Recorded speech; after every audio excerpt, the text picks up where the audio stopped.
পাবলিকে কয় যে আপনি এত উগ্র কেন ভাই, এটা আমার সিগনেচার, মানে এটাই আমার বৈশিষ্ট্য, বুঝছাও। বাংলাদেশে জাউরাদের বাম্পার ফলন হয়েছে, তাই আন্দারে কুন্দারে মাইন না দিলে না জাউরাগুলো ঠান্ডা হবে না। জাউরাগুলোর একটা বিশেষ বৈশিষ্ট্য আছে, ভাব দেখাবে হারকুলিস, কিন্তু আপনি যখন মাইর শুরু করবেন না তখন দেখবেন বিলাই হয়ে গেছে। সবাই ভাবিচ্ছে দাদা শুরুতেই এত গরম কে, আপনারা হাউকাও দেখতেছেন না, আইন শৃঙ্খলার অবস্থা খুব খারাপ, প্রফেসর ইউনূসের পুলিশ কোনো কাজ করতেছে না, রাস্তাঘাটে কোনো পুলিশ দেখা যায় না। একটা সভ্য দেশে রাস্তায় পুলিশ থাকে না। বাংলাদেশে সবচেয়ে বেশি ট্রান্সফর্মড হয়েছে পুলিশ, অবিশ্বাস্যভাবে ট্রান্সফর্মড হয়েছে। কোনো প্রাতিষ্ঠানিক সংস্কার ছাড়াই পুলিশের বিশাল পরিবর্তন হয়েছে।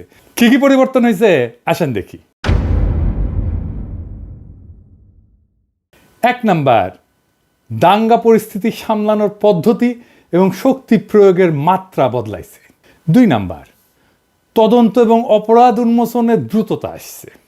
3 নাম্বার, পুলিশের ভেতরে গণমুখী এবং মানবিক চরিত্র উন্মোচিত হইতেছে। 4 নাম্বার, দাঙ্গা পরিস্থিতিতে পুলিশ নিজে মাইর খায় কিন্তু অ্যাগ্রেসিভ হয় না। এই এত পরিবর্তন কোন জিনিসটা দেখে বুঝলাম আপনি জানেন যে পুলিশের বদলটা রিয়াল, এটা ফেক না। এটা আপনি বুঝবেন অ্যাকশনে না, এটা বুঝবেন ইমোশনে। আমি একটা ভিডিও দেখাই, এই ভিডিও আগেও দেখেছেন। একজন অতিরিক্ত বাবাসী আমার বুক ভরা লাথি মারছে, একবার বুক বরাবর, হঠাৎ করে পিছন থেকে লাথি মারা শুরু করে পিছন দিয়ে। আমরা তাদেরকে না মেরে আমরা এমনি বারবার বাধা দিচ্ছি আর কি, হাত দিয়ে ঢালার লাঠি দিয়ে আমরা বাধা দিচ্ছি, আপনারা আসেন। হঠাৎ করে লাথি মারছে আমার, এই আমি রোজা রাখছি, রোজা ভাঙা যাবে না, এখন হাসপাতালের জন্য আছে। এই যে পুলিশটারে লাথি মারিছে বামপন্থীরা, আমি শিওর বামপন্থীদের একজন রোজদারকে এইভাবে মারার পরে রাতে গাঞ্জা দিয়া সেলিব্রেট করেছে হারামজাদারা। আপনারা এই পুলিশের কমিটমেন্টটা দেখেন। যে কোনো ডাক্তার বুঝবে যে তীব্র ব্যথা হইতেছে ওর। আমার ভয় হচ্ছে যে ওর লিভার টিভার ফাইটে গেছে কিনা, আল্লাহ না করুক, বা তার অন্ত্রের কোনো রক্তনালী ছিঁড়ে গেছে কিনা। অমিতাভ বচ্চন কিন্তু ঠিক একই রকম একটা ইনজুরিতে পড়েছিল কুলি সিনেমা করতে গিয়া।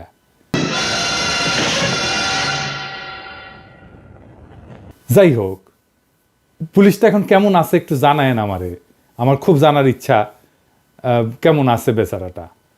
যেই পুলিশের এমন কমিটমেন্ট থাকে যে খোদা তাআলার আদেশের উপরে তীব্র শারীরিক কষ্টের চাইতেও ওষুধ নিয়ে রোজা ভাঙার বেদনা যার বেশি, সে একজন পিওর সোল, বিশুদ্ধ আত্মা।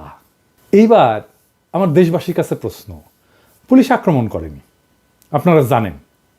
এই বামেরাই উস্কানি ছাড়া আক্রমণ শুরু করেছে, যে বাম কমিউনিস্টরা বাংলাদেশে বসে রোজদারকে এমনভাবে নির্মমভাবে পিটায় বিনা উস্কানিতে, বিনা কারণে। তাদের কেন আমরা বাংলাদেশে রাজনীতি করতে দেব? ছাত্রীনন তো হারমোনিয়াম বাজাবে, মারপিট শুরু করলো কেন? কারণ সামনে বাম, পিছে আওয়ামী লীগ, আর কলকাঠিনার ইচ্ছে ইন্ডিয়া। দেখেছেন, নিউজ বেড়ে গেছে, রিপোর্ট হয়েছে।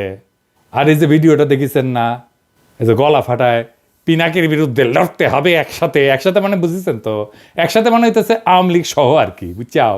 তার স্লোগান দিতেছে যে লোকটা, না দেখান এডিটর সাহেবটা ভালো করে দেখান, সে তার নাম হইতেছে রাসেল ইসলাম সুজন। ওর বিরুদ্ধে অন্তত 4 জন নারী 4 বার নারী নিপীড়নের অভিযোগ আনিছে পৃথক পৃথক ভিক্টিমের কাছ থেকে। এই লোক ছোটবেলা থেকেই নিপীড়ক। আর এই নীল শার্ট পরা ও ডাক্তার রুবেল, ওই হলো তার রক্ষাকর্তা, দাঁতের ডাক্তার, মিরপুরে থাকে। ওর বাপের একটা চেম্বার ছিল মিরপুরের পাশে, উডি বসে বোধ হয় 10 নম্বরে। এই রুবেলের কারণে কখনোই ওর বিচার হয় নাই, বরং অভিযোগকারী নারীরা একের পর এক রাজনীতি থেকে ছিটকায় পড়ছে। কেউ কেউ মিছিলে এসে সাইডাই দিচ্ছে। এই মজ্জাগত নারী নিপীড়ক আজ মাঠে নামিছে ধর্ষণ ঠেকাইতে। তামাশা দেখেছেন, তামাশা।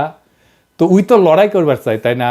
আবার না দেখান কেন লড়াই করতে চায়। পিনাকির বিরুদ্ধে লড়াই হবে একসাথে, লড়তে হবে একসাথে। পিনাকির বিরুদ্ধে, উগ্রপন্থীর বিরুদ্ধে লড়তে হবে একসাথে, লড়তে হবে একসাথে।